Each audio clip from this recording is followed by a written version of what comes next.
Kaya po napakagandang tingnan natin ang ating sarili. Saan po nakalagay? Saan po natin inilalagay ang ating pananalig? Sana po laging kay Jesus. Ito po ang ginawa ng ating patron. Wala po siyang ibang kinakapitan, kita naman po natin sa imahen, kundi ang ating Panginoong Jesus. At dahil diyan, napakaraming himala ng ating patron.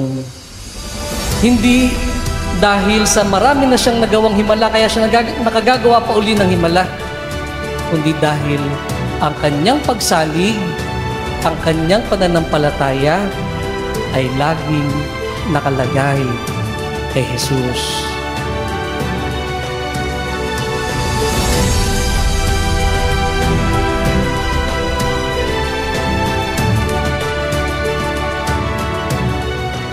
Kami po ay natutuwa at mapalad na ipagkaloob po sa araw na ito ang tinatawag na spiritual affiliation between the two shrines of Saint Anthony in the Philippines. Ang una po ay sa Pilar, ang sentro ng debosyon kay San Antonio sa buong Pilipinas, at ang sentro ng debosyon kay San Antonio sa Archdiocese of Lipa. Diocese of San Pablo, National Shrine of San Antonio de Padua, Poblacion Ila, Laguna, grants this certificate of spiritual affiliation to the Archdiocesan Shrine and Parish of Saint Anthony of Padua, Bolboc, Lipa City in the province of Batangas.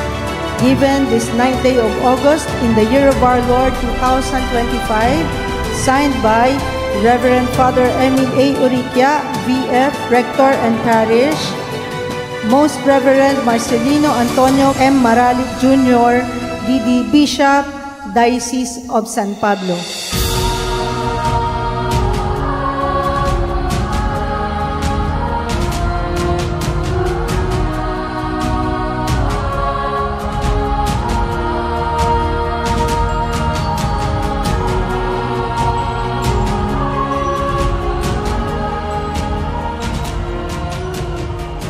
Kaya nga po sa tuwina, sana po'y ang saloobin natin, ang sigaw natin sa buhay ay ang sinasabi sa Salmo.